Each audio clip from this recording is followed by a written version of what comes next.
Ladies and gentlemen, yo! We're going to try to get started so we can get as much time and value from hearing from Jocko today. So if everybody can settle down, find a seat if there's one available, we'll get started. So without further ado, I'd like to introduce Jason Patton. Most of you know him from Instagram. He's going to be operating as our MC. Jason? What's going on, everybody? Having fun? I'm impressed that everyone came together for an event like this. Typically, there's a bunch of alcohol involved, and you would be the guy that got shit-faced and like puked all. I'm looking at you, mustache guy. Oh my God. Thing's amazing. No, thank you so much for everyone coming together. We appreciate your time. Obviously, it's incredible to see this many firefighters, police officers, first responders in general coming together for something as incredible as resiliency, mental health, and truly improving your own lives, your work lives, and everything that's involved. So I'm simply up here to do some quick introductions. Again, say thank you to everybody, and thank you to some of the incredible people that allowed this to come together. So first off, after this, there is going to be a wonderful networking breakfast. You know it's fancy because they put networking in it, so we get to shove food in our faces. You look like you need food, bro. Yeah, just buck up. Okay. So immediately after that, and then I want to quickly say thank you to the First Responders Resiliency Foundation board members. Without them, this would not happen. Without them, we would not be able to come together, hopefully help support each other, our brothers and sisters, to make sure that we can make a full career, get into retirement, and enjoy that as well. So as I introduce or say your name, can you please stand up? We can give them a nice round of applause. William McAllister. John Lancaster, Laz Pareda. That's where all the steroids went. GH.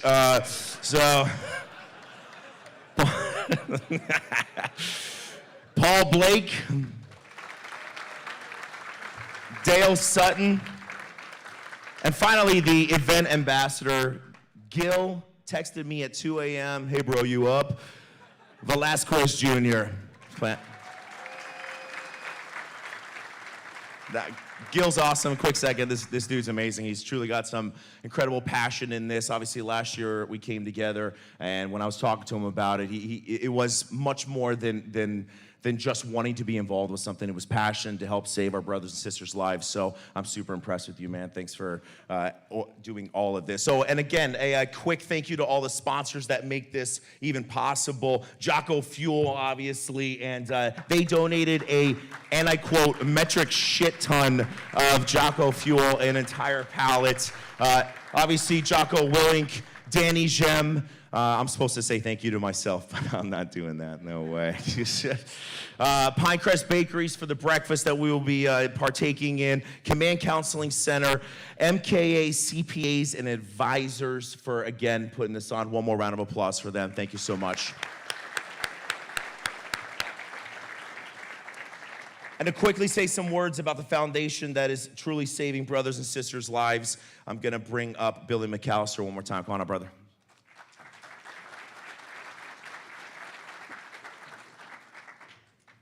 Thank you, Jason, for being here today. Everyone here knows that this job can pull you apart at the seams sometimes.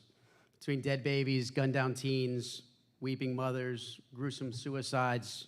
We see it all, and when the tones go off, we're asked to go and bear witness to the end of someone's world. To see if we can't fight against time, to leverage our skills, to make the Herculean effort that others expect of us, to turn back fate, and just maybe that worst day becomes someone else's best day. We all know those victories don't always come, and despite our best efforts, us band of brothers and sisters, it doesn't always go our way. Sometimes we make miracles, and sometimes we suffer tragedies. Sometimes we win, and sometimes we lose. And if everything goes all right, we go home for another shift, and we're back in a couple days to do it again. Most of the time, we love this job, and we love being around one another. We enjoy it. Sometimes we're frustrated, and we get through it. We come together, we bust chops, we give a little bit of love, rib each other a little bit, but most importantly, we should take care of each other. Every now and again, you don't get better. Every now and again, those calls stick with you. And for far too long in the fire service, we didn't know who to ask because we certainly weren't going to admit it to one another. That's why the First Responders Resiliency Foundation exists. Proof of us coming together is here this morning in this room. I'm humbled to see how many are in this room. I think we may have even beaten the meeting when we talked about changing the overtime policy. I think this may have set a record for the building. But it's so important to know that this foundation isn't just here for good times like this morning, for the brotherhood and the sisterhood we'll feel this morning as we hear from Jocko and we have breakfast after that. It's also for when you're feeling alone. You're never alone, and this First Responders Resiliency Foundation is a tool that is now available to us, and we're building it out day after day. So thank you for coming this morning. I'm going to hand this back to Jason Patton real quick, and we'll keep going.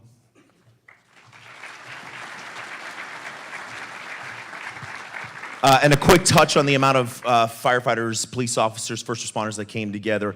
I believe we have guys from Jacksonville that drove all the way down here for that. Are they in here? Yeah? Look at these guys. Amazing.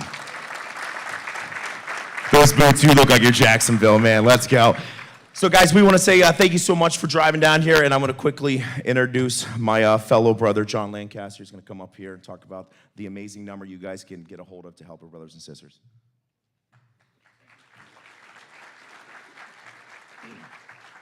Laz is going to be the one talking about the number, but we have these around the areas on the tables and stuff like that. It's the QR code. So the reason why I bring it up is we set up a survey for all of you guys to fill out, especially 1403. It's giving us feedback that we need to know what we can do better. So to give you some numbers, the Resiliency Foundation has helped over 70 members already, had over 500 sessions thanks to command counseling. They're doing a fantastic job. So if you don't mind, when you get a chance, please take your phones out, get this QR code during breakfast, during the talk, and when you have free time, fill out the survey. It's going to help out a lot.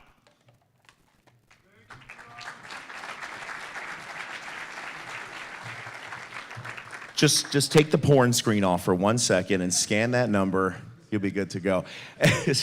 No, but seriously, I can tell you as I've been lucky enough to help a bunch of brothers and sisters get into treatment, whether mental health or substance use or whatever it is, and there's never a worse feeling than not having that number. God, what was that number that I wish I would have had? It takes 2 seconds, scan that, and hopefully you'll be able to help a fellow brother and sister. All right, for finally to bring up my man Laz, he's going to come up here and get to introduce Jocko. Jocko is that I literally just met him 5 minutes ago. Incredible man. I've watched many things with him speaking. He's an incredible guy. And the stoic stare that he will have in your face. I was talking to him for 3 minutes. I talked about things that I never thought I would talk about, my inner feelings. He just stared. He didn't say a word. He just stared at me. And I was like, I need to tell you something. So let me bring up my man, Laz Pereira.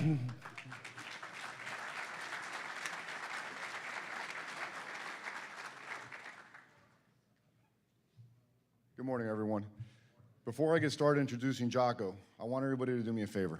I want you to take out your phones, and I want you to plug in the number for our foundation.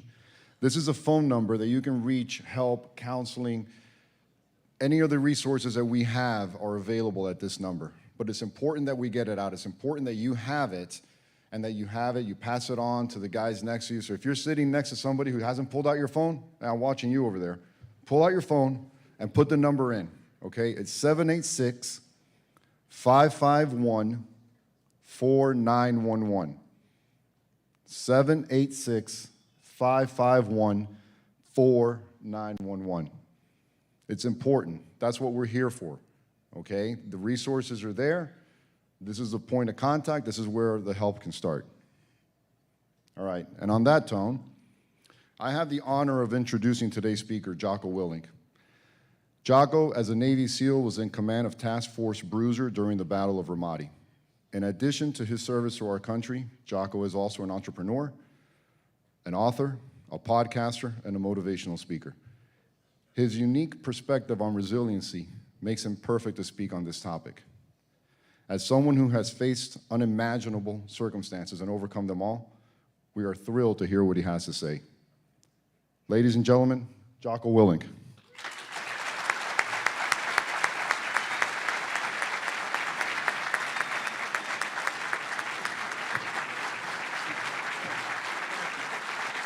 Thank you. Thank you. Please, appreciate it. Awesome to be here. Actually got a tour this morning of your training facility. And as I was walking through the training facility, we were having some conversations, and one of the guys said, as we were looking at the little maze that you have to crawl through, looks like that sucks.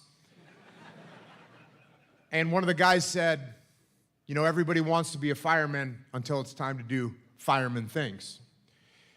And we actually have a similar saying in the SEAL teams, which is, we say everybody wants to be a frogman on a sunny day, right? When the weather's nice, you're in San Diego, in Coronado, California, a Friday, going for a nice jog on the beach.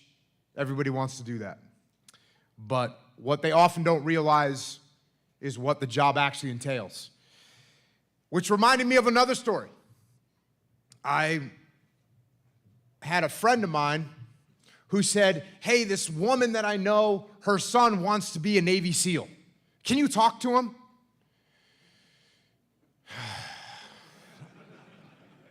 I said, sure. So they want to meet me for lunch, which I'm like not that type of person. I don't even freaking eat lunch, right? We work through lunch and stay late. But this person wants to meet me for lunch, so they pick this little kind of snooty place to go eat lunch, and I realize that this woman that I'm going to meet is, a rich person. And she shows up with her son. Her son's like a 17-year-old kid, senior in high school. Kind of a stud, you can tell, a big strapping young lad. And the wife meets me, or the mom meets me, and she's like, oh, we're so excited to meet you. He wants to be a Navy SEAL.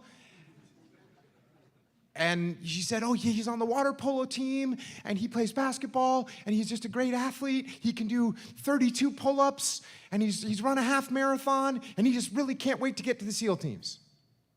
Can you, it's so good to meet you. And I said, cool, that's impressive, bro.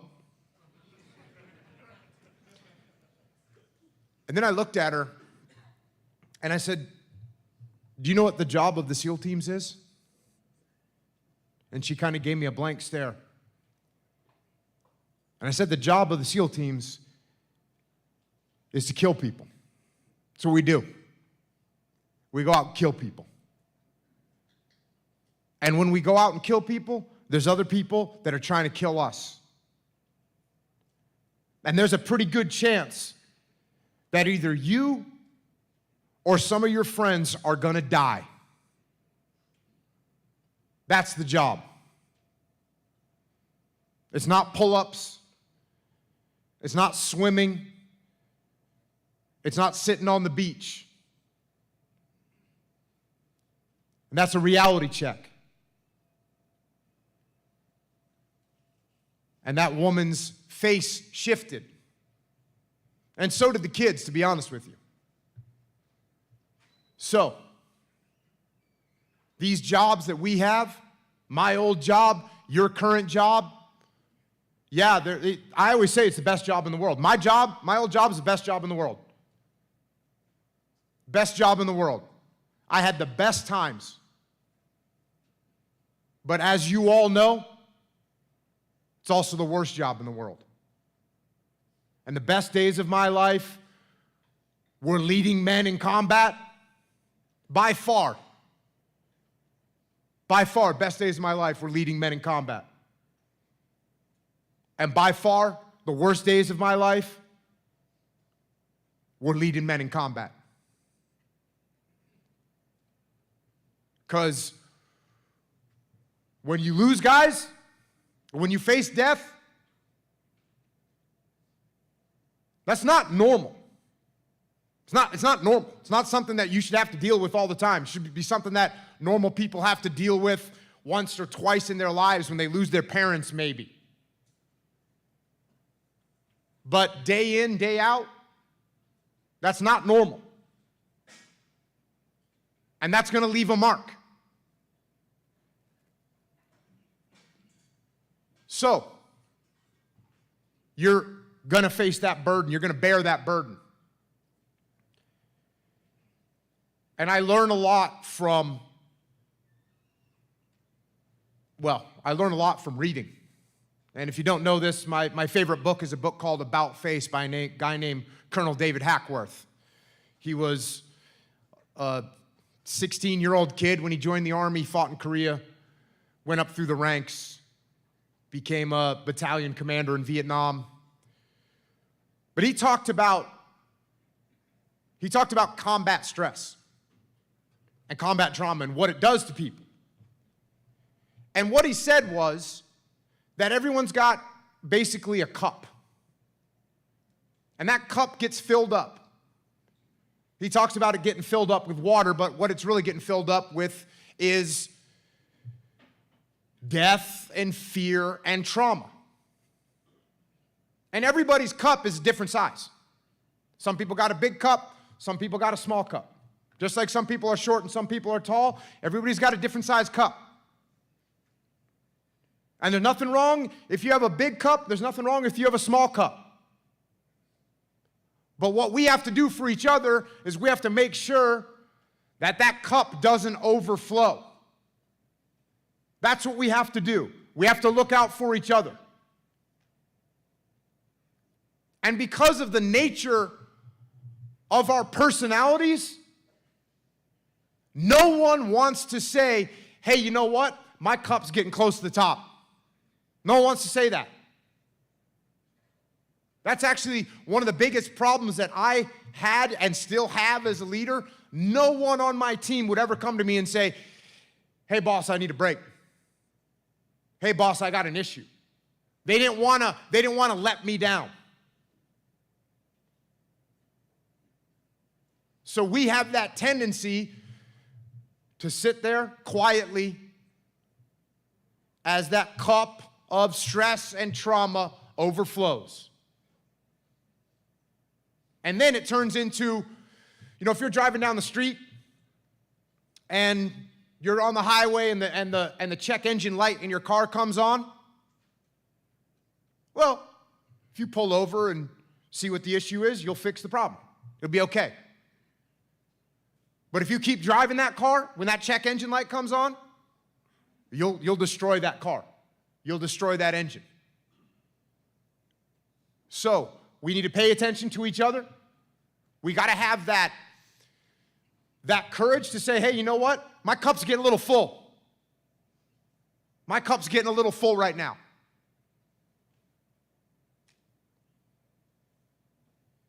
One of those hard days that I talked about, the worst days,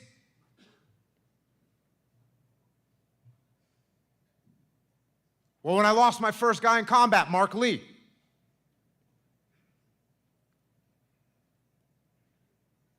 Who seemed like an indestructible human being. Just seemed like a guy that could not be killed.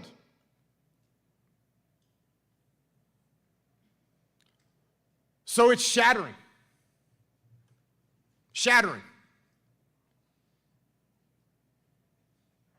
And when that happens, what do you do? What do you do? And I was talking about this a little bit this morning with some of the leadership. One thing that you're going to realize, and one thing that makes this type of loss and this type of trauma so hard, is that we as adults, we're used to being in control of our emotions, right? You grow up. When you're a little kid, something happens, you break down, you cry, you have a temper tantrum, you're sad. But as you grow up, you learn to control your emotions. You learn to suppress them. So when something traumatic happens, all of a sudden, for the first time since you were a little kid, you can't control your emotions. All of a sudden, you're in the middle of talking to someone, and you have a thought, and you want to break down and cry.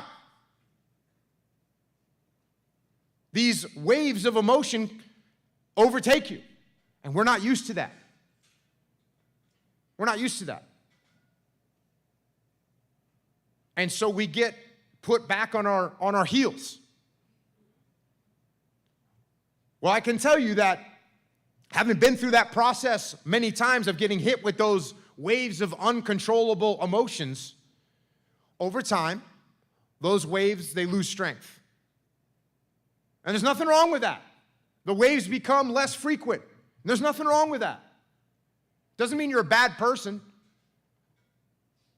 It just means that you are starting to process what happened. So, I want to talk a little bit about that. How do we process when we go through something bad? What can we do to sort of mitigate the sorrow that you're feeling?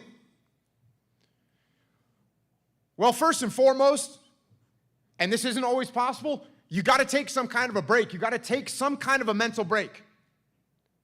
And this is something that Dick Winters talked about. This is, if you've ever seen the HBO series Band of Brothers, Dick Winters is that leading character. He's a real guy. And he's written books. But one thing that he talked about is when he would see a guy who would start to get emotional a little too often, he would realize that that person needed a break. You need to get him out of that stressful situation. And so he would take him and put him on a logistics run to the rear, get him off the front lines, get him off the combat, get him out of the direct combat. And to me, this is sort of like taking that vehicle that's on the road with the engine light in the red and pulling over and taking a little breather. If you do that, that's what the mind needs. Needs a little bit of a break. It doesn't need 2 months. It doesn't even need usually 2 weeks. Usually a few days, you can start to recover and feel normal again. Also, for me, every day, I get a break every single day when I work out. So the physical fitness aspect, the working out, the going for a run, the training jiu-jitsu, all those things are a nice little mental break that you need. And a lot of times, the first thing that people do when they get after something traumatic happens is they close into themselves. Stop working out. Start ordering, donuts and pizza. It's horrible. So the fitness, the good diet, those things are real. And the other thing is, talk about it. Talk about it. I think one of the things that's really helped me is the fact that I've, number one, talked to my friends, but when I started doing a podcast, all of a sudden I'm talking about reliving the most horrible days of my life. When I've written books, you write a book. When I've written books, I'm writing about losing guys. That means I have to write it, I have to edit it, I've got to see it 10, 15 times. I've got to relive that experience. And that helps you process it. So when you have something traumatic happens, write about it. Write about it. It'll help you process it. And then talk about it. Talk about it with your teammates. It's a huge difference between Vietnam and World War II. In World War II, when the fighting was over, guess what those guys did? They got on a ship with 1,000 of their friends, and they went to sea for 6 weeks to sail back to America. And during those 6 weeks of sailing back, guess what they did? They talked, they laughed, they cried.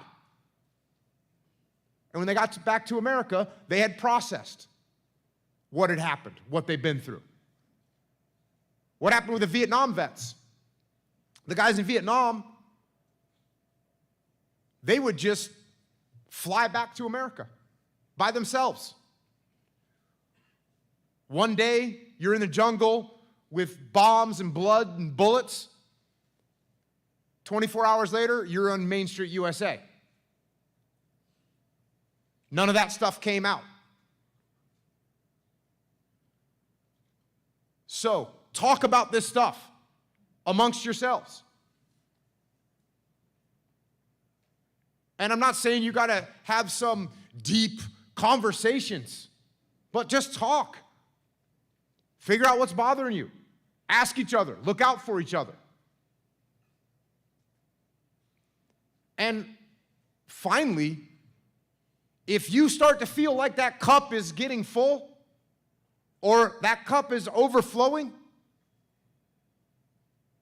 then have the personal accountability and the ownership to reach out and get some help.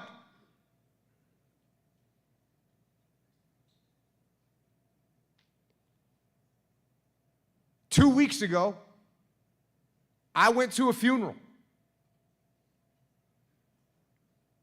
for the commanding officer of SEAL Team 1, Bobby Ramirez. A guy that everybody knew, a guy that everybody loved, always had a smile on his face, took over as the commanding officer of SEAL Team 1. Just a complete honor to be in that position. And guess what? His cup was filled. And it overflowed.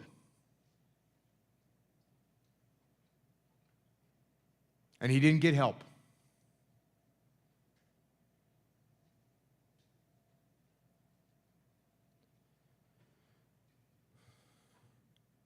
So, those are some things that you can do. Those are some things that you can do. If you need a break, take a break. Part of that break is exercise. Another thing, when you get home, take your freaking uniform off. Put on some normal civilian clothes. Don't bring work home with you. I've been married for 27 years. My wife barely even knew what I did. I didn't bring it home with me. Talk to each other, and if you need help, you got to reach out. You got to reach out, and you got some great resources from the team here today. With that, I'm going to roll the dice here a little bit and open it up for some questions. Who's got some questions? That's what I thought. Everyone's like, oh no, they're firefighters. They'll ask you. Nope. What do you got? Questions? I won't hurt you. Go ahead. Just curious, how do you recover from exercising and the pain in your muscles? Recovery. How do you recover? Because I find difficulty doing strenuous exercise 6 days a week. I have difficulties recovering. Hydration, extra protein. I'll let you answer. Yeah, I mean, the question is, how do you recover from vigorous exercise? I mean, yeah, you got to eat right. You got to get sleep. And listen, every workout that you do doesn't need to leave you in a pool of sweat and blood on the floor, right? I know there's kettlebell routines that are meant so that when you get done with this kettlebell routine, if you had to, you could go execute an operation immediately. Like, they're not meant to break you down. So I would just check and make sure that the workouts that you're doing aren't draining you to the point where you can't function. And then eat some good food, eat some steak, get some rest, stretch. Yeah, that's it. What else? Yeah. About a week ago, one of our retired brothers' cup was full, and he took a pistol to his head. Can you talk about, once we separate from the service, how do we maintain a connection? How important is that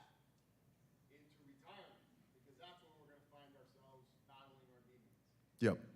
So the question was, you guys lost someone to suicide last week. They were retired. Is that right? So I've been telling this to veterans, and I'll tell it to you all as well. When you leave your service, what you need to do is find a new mission. Because what happens is, hey, I was in the SEAL teams for 20 years. I have a mission. I have friends that are on the same mission as me. It's my life.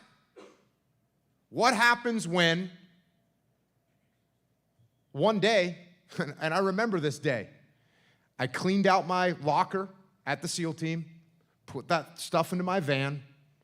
They took my card, my access card to the SEAL team, and the gate shut behind me. My whole life, from the time I was 18 till I was 39, my whole life was at the SEAL team, and the gate shut. That's a horrible thing.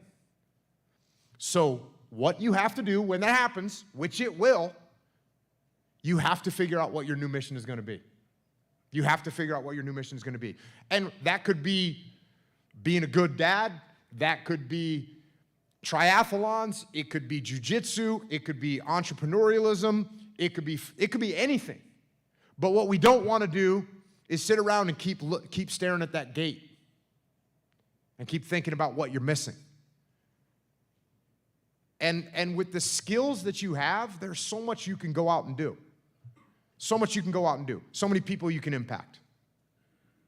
So when you get done, and actually it's before you get done, before you retire, you need to figure out what your next mission is going to be. And then go execute. Make sense? And by the way, when one of your buddies retires, find out what their next mission is going to be. Make sure that they have a new mission. Make sure that they aren't sitting around and their new mission becomes how much they can drink. Track your friends. Yeah. So that story you just shared happens throughout all our departments here. What do you think prevents people from talking, and what can we do to help people talk and get through those? I think there's that stigma, obviously, that you've got to be tough. So what do you think we can do as a group to break through those walls? Yeah, so the question was, hey, this stuff happens.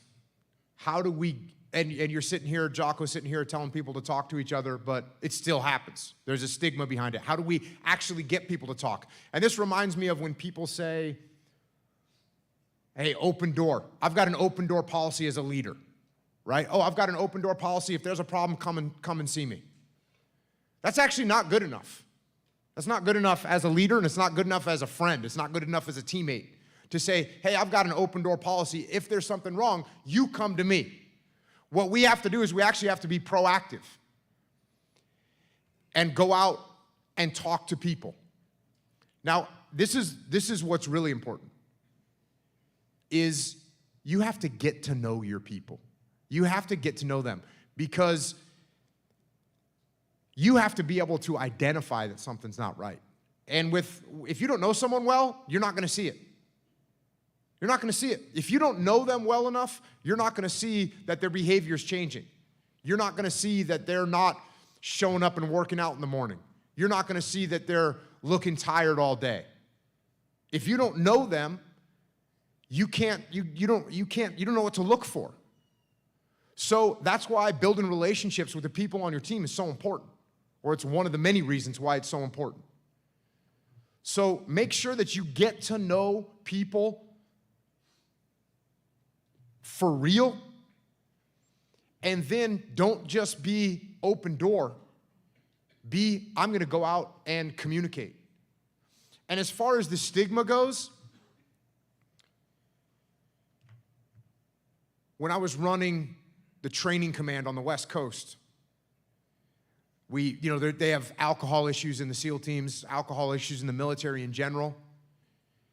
I know that there's alcohol issues in any place where there's a high stress environment. There's going to be alcohol issues.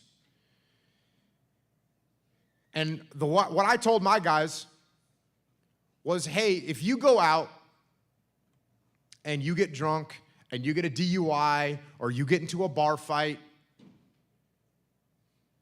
or you get hurt doing something stupid, you're actually doing Al-Qaeda's job for them. Al-Qaeda doesn't want you to deploy. Al-Qaeda doesn't want you in Iraq or Afghanistan. They want you stuck here in America on legal hold. That's what they want. So you're supporting Al-Qaeda with these behaviors. And as I got older, I realized that's just the reality. The reality of, a lot of the alcohol culture, it comes from us wanting to hold each other down. I'm sorry to report that. But it's like, hey, have a beer, have a drink, have a shot. It's like, oh, I want you to come down here with me where I'm at. So it's the same thing with trying to get people to talk. You have to engage with them in a way where they recognize they're not just hurting themselves, they're hurting the whole team. That's what we got to do. What else? Yeah. The question is, how do you motivate the unmotivated? So, the most important way for me that I've always used to motivate people is actually to give them ownership. To allow them to figure out what it is they want to do. And here's the classic example of that. Doing PT, doing physical training. I realized this when I was a young SEAL. If I got put in charge of the physical training, guess what? It was awesome. For me. Right? I picked all the exercises. We did it for as long as I felt it was cool. So, when I'm running it, it was awesome. As soon as they put my buddy in charge of it for a PT session, it sucked. This is crap. What are we doing? So you take that little humorous anecdote and you apply that to everything, which is exactly what I did. It's what I still do to this day. Give ownership. You want someone to train? Put them in charge of training. You want someone to run an educational module? You want them to take an educational module? Put them in charge of it. You want them to clean the truck? Put them in charge of cleaning the truck. There's no better compensation and no better motivation for human beings than to be in charge of their own destiny. So, if I want people to be motivated, I ask them what it is they want to do and how they want to do it. I might tell them what the mission is. Hey, this is what we need to get done. How do you want to do it? And that is the most consistent way that I've found to get people to step up and get people to get after it. When you impose things on people, they don't like it. No one likes it. There's actually a psychological term for it. It's called psychological reactance. Everybody has some of it. When you get told to do something, you don't like it. If you got kids, I got 4 kids. You're born with this attitude.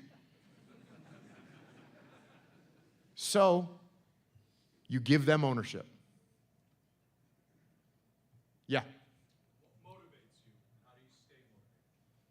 So now we want to know about what motivates me.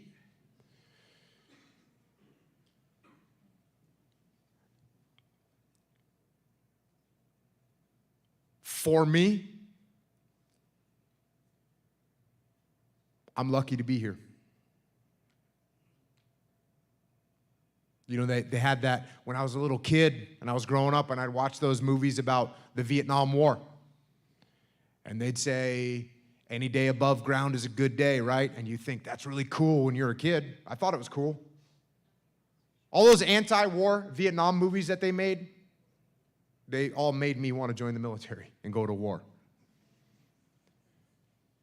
But that little saying, it's truth.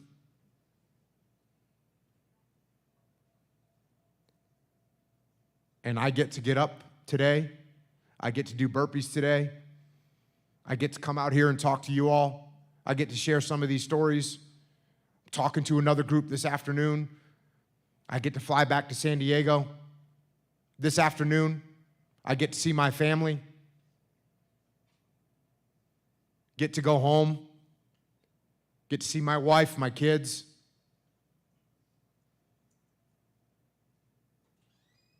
And I got a hell of a lot of friends that don't get that. And I'm not going to squander it. Not even a second.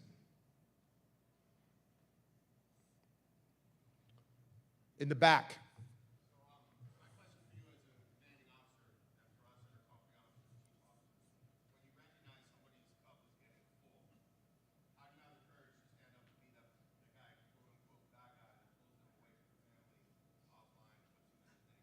Yep. So, first off, let me say this.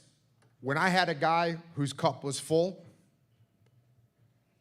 I didn't walk up to him and say, hey, your cup is full, you need a break. Because what do they say to that? Yeah. I mean, I had a buddy of mine who, on my first deployment to Iraq, my senior enlisted advisor came to me and said, hey, this guy, you need to get him home. You need to put him on the first plane out of here. And I walked up to that guy and I said, hey man, I want to get you on this first plane out of here. He looked at me and said, you, I'm not going anywhere. So that's what we're going to deal with. So, what I learned to do, and if you do this enough, this isn't an issue. And one of Danny's friends that is at Echelon Front, one of my brothers, J.P. Donnell, he tells this story. So J.P. Donnell, he was with us in Task Unit Bruiser in the Battle of Ramadi. He was the point man for his detachment, for his platoon. He was the lead sniper for his detachment, for his platoon. He was in a leadership position for his detachment, his platoon. And he was under a massive amount of stress. And he was 20, I think he was 22 years old, maybe 23 years old, but I think he was 22 years old on deployment. So he's young. And he was one of our most prolific snipers. So you heard of Chris Kyle? So Chris Kyle was the lead sniper and point man for Charlie Platoon. JP was the lead sniper and point man for Delta Platoon. They had the same jobs. And JP went out on every operation. Not only did he go on every operation, he's the point man, which means you're the one that's going to step on an IED. You're the one that's going to walk into an ambush. And these IEDs and ambushes were happening every day. And at one point, I realized that JP, his cup wasn't overflowing, but it was getting a little heavy. And so what I said was, hey, JP, we need this gear from Fallujah, which I know Fallujah has a reputation of being bad because of the Battle of Fallujah. But at this point, in 2006, Fallujah was actually nice. I said, hey, man, we got this gear over in Fallujah. It's really important gear. I need you to go out there. I only trust you to go pick it up. And he's like, what about the ops? I go, this is more important than the ops right now. And he says, okay. He's like, yeah, roger that. I mean, he'll do anything for me. He goes, roger that. So he gets on the helicopter, flies out to Fallujah, spends 3 days out there, good meals, movie, theater, no mortars, no one trying to kill him. Came back with the gear, whatever it was, went back to operating. And his cup was now reset. And he didn't realize this until like we got out of the Navy and I was talking about doing this to people. And he was like, you did that to me. And I was like, yeah, I did. So I'm not necessarily going to approach someone and say, hey, it looks like you're breaking down mentally and you need a break. You're weak, which is what you're saying basically, right? So instead, it's, hey, man, here's this other project we got going on right now. I want you to take lead on that. Or, hey, here's an area of town. We got some people over there that could use some better leadership. It's an area that's a little bit more mellow. I want to put you over there for a little while, spread some of your experience. So let's not wait until the cup is overflowing before we intervene. Let's reset that thing on a more regular basis. Now, if you have someone that is gonna, like, the cup is just, there's water all over the floor, yeah, we're gonna have to go in there and talk to them. And what we wanna do is we wanna get people to see for themselves.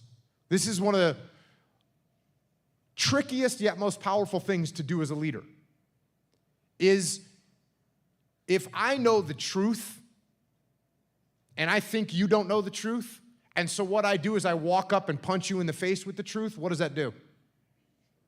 Does that open your mind to listen?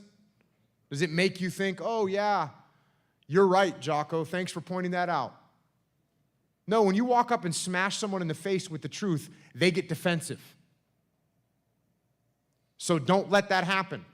Instead, one of the best techniques to use is start asking earnest questions. Say like, hey, how are you doing right now? How are you feeling? How's your health? How's everything? Do you need anything from me? Are you getting the support that you need? Build that relationship. Here's another thing. You want somebody to listen to you? What's the best way to get them to listen to you? Huh? Talk louder, yell more? It's like, no, you want someone to listen to you, listen to them. You want someone to trust you, trust them. You want to have influence over someone else, allow them to influence you. And you want someone to respect what you say, respect what they say. So as we build relationships with people, and you listen to what they say, and you trust them, and you treat them with respect, and you allow them to influence you, as you do, that's called a relationship. If I don't respect you and you don't respect me, that's not a relationship. If I don't trust you and you don't trust me, that's not a relationship. If I don't listen to you and you don't listen to me, that's not a relationship. If you have no influence over me and I have no influence over you, that's not a relationship. So I got to build this over time. Put trust into you, you trust me. Listen to you, you listen to me. Respect you, you respect me. Allow you to influence me, and then you'll allow me to influence you. So that takes time.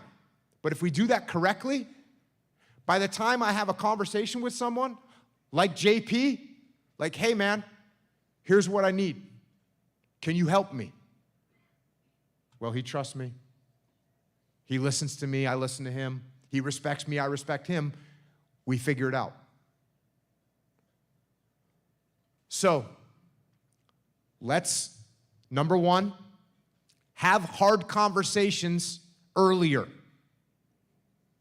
The earlier you have a hard conversation, the easier the conversation is. So when someone's late for work or someone's tired at work, you don't walk up to them after you've noticed this for a month and say, hey, for the last month, you've been looking tired every day. I think you need help. No. What you do is you say, man, you look tired the last couple days. Are you good? Do you need like a couple days down?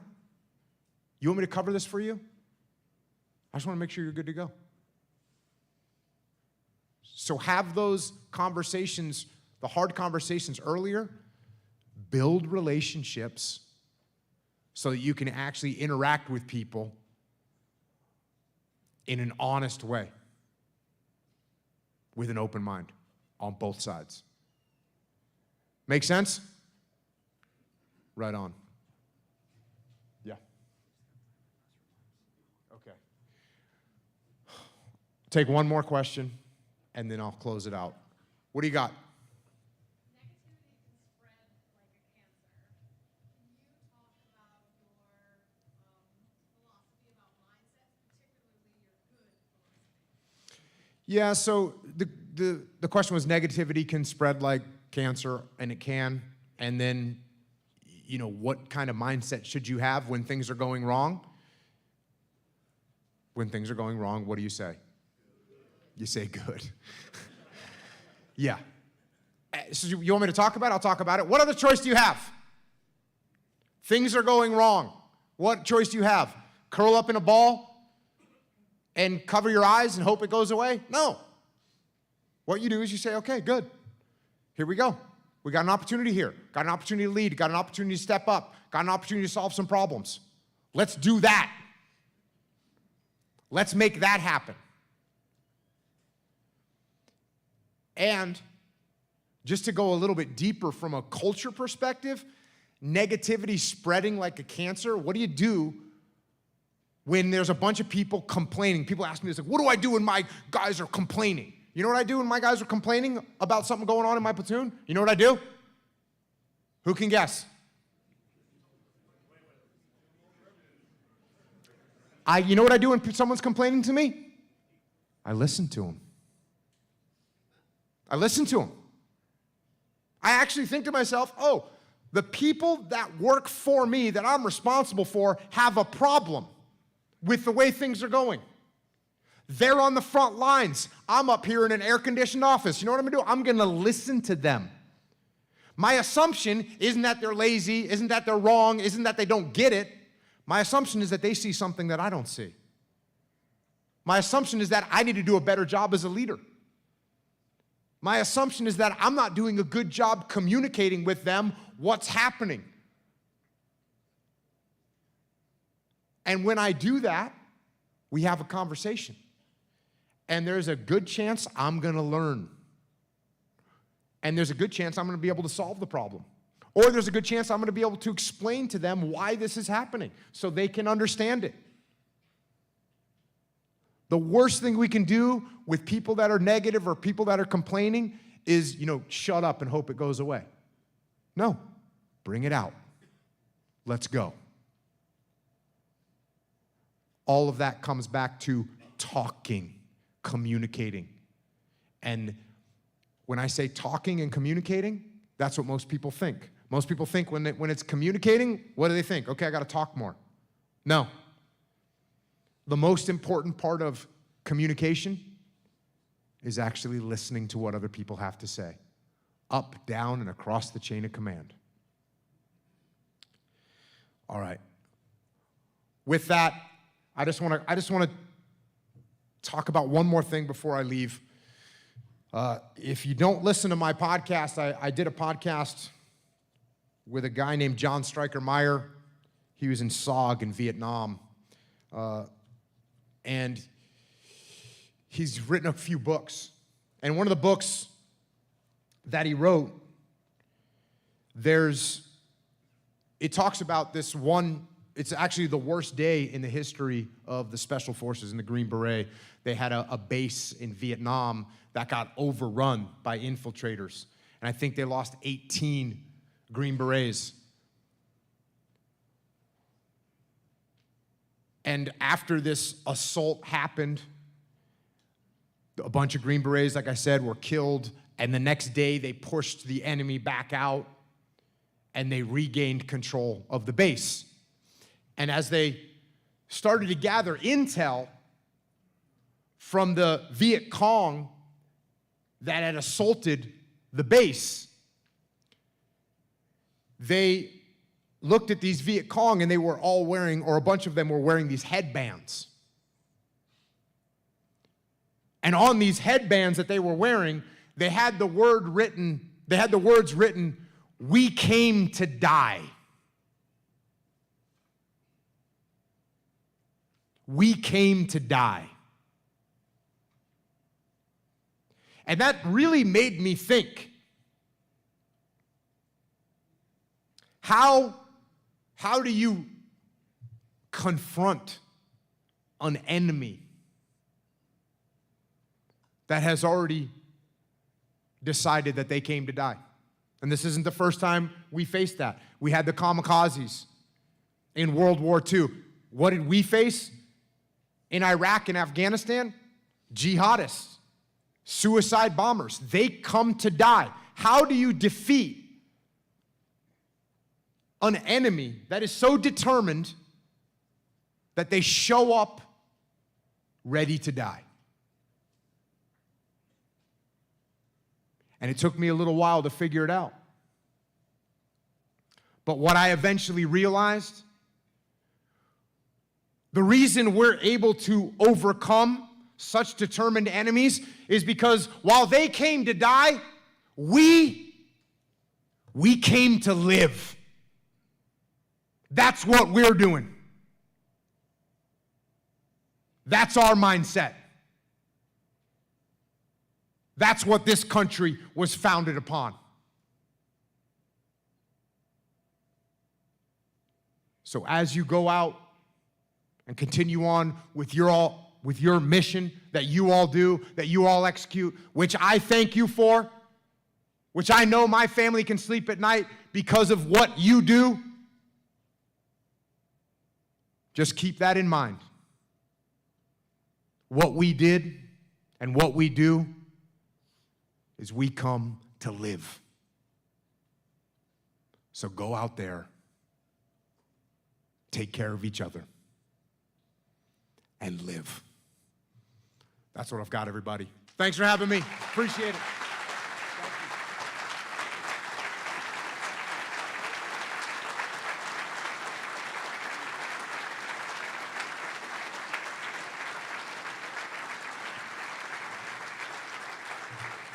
Keep it going for Jocko. God, that guy's amazing.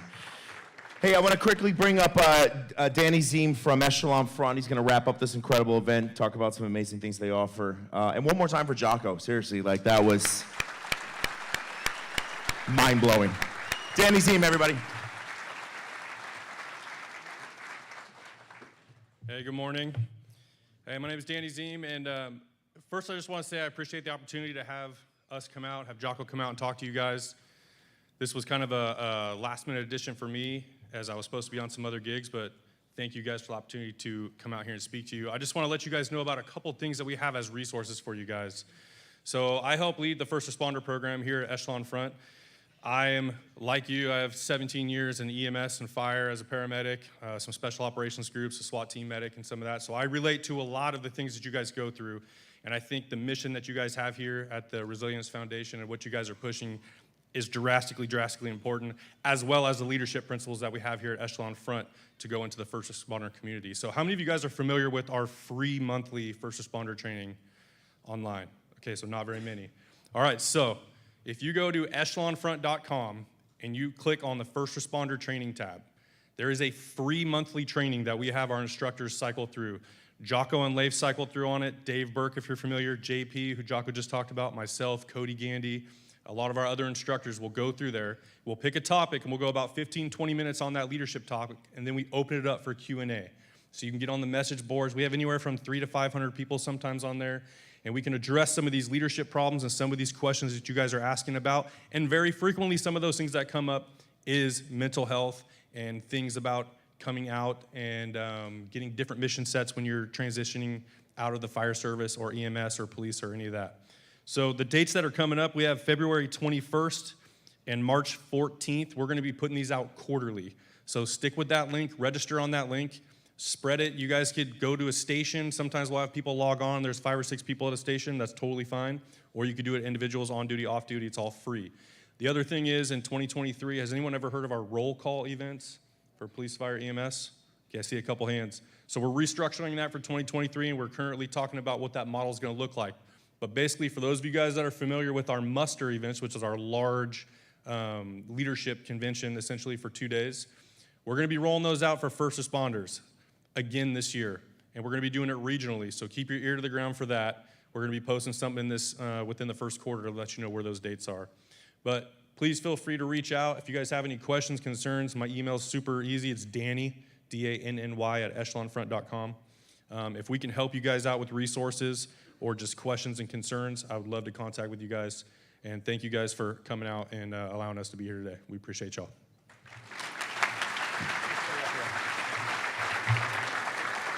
All right, guys, really quickly, we want to bring up the board for the First Responders Resiliency Foundation and Jocko for a quick presentation. Yes. Just have Jocko stare at everybody and talk about your feelings, because I confess things to him that I didn't even know I cared about anymore. So, quick funny story. When this idea of inviting Jocko to speak to us came up, The highest hurdle that was presented to us by Jack was his hatred for travel. He absolutely hates coming to the East Coast. He loses days, leaves San Diego, leaves Southern California. But Jack is a good man, and he doesn't know it, but we took advantage of his kindness, and we kept him on the phone for quite a while. And we got to this point today. And I think the thing that I find to be most humbling, and I'm so appreciative of, is that Jocko's time is incredibly, he's very busy these days. And he's here to speak at another venue later this afternoon. But when it came to the speaking fee, when it came to the cost of his time, he didn't want to charge. He didn't ask for 1 penny. So I want to say thank you so very much. And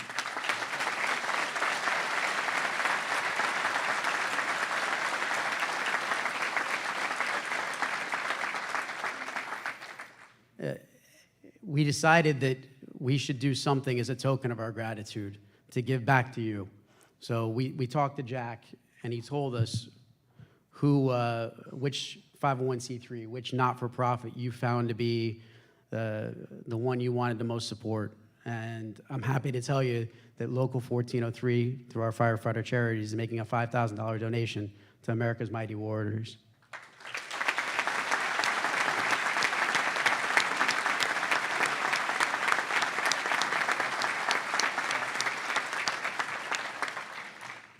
You also spoke about transitions. Let me turn this here so I can look at you. It's weird talking about you but not looking at you. It's weird to be up here having you talk about me. So we're all good. So the other thing is you spoke during this today about the transitions and finding your next mission in life. And we thought it would be appropriate as you move into this new area and speak to first responders, police officers, and firefighters, and you bridge your knowledge and experience having served in the military and done so honorably, and to give some of your knowledge and insight back to us as first responders. We thought it'd be appropriate to give you a gift. So if you can turn around, Gil will present you with what's known as a ceremonial axe. And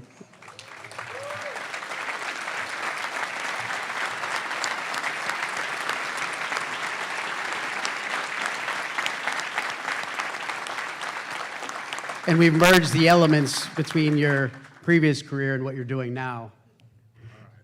I got to talk about this for a second. I just saw this. First of all, for America's Mighty Warriors, if you don't know what that charity organization is, it's Mark Lee, who is one of my guys, first SEAL killed in Iraq. It's his mom started this organization, and she does an incredible amount of things to help out people that were in the military, not just the SEAL teams. She does an incredible amount of stuff, so that's going to be an awesome donation. And so I look at this thing. So I surf, and in the world of surfing, they make some surfboards that are so nice that people don't want to ride them. They're called wall hangers. I don't like wall hangers. All my boards I ride. This thing looks really, really, really nice, and I would like to put it on my wall, but I can't promise you that it'll stay there. Thank you.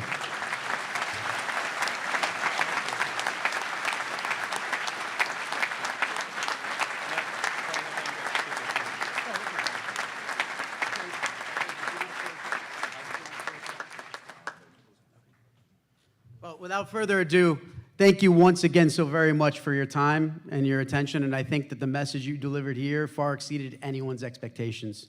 Thank you very, very much. I know your time is short, you have to leave. For those that are staying here, we have breakfast. Pinecrest Bakery has been nice enough to work with us to feed mostly all of you. We'll see. So, thank you all so very much for coming. Again, Jocko, it's been a pleasure.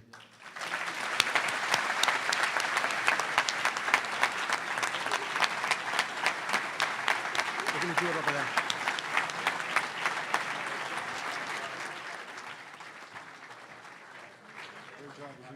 Thanks, man. I appreciate it.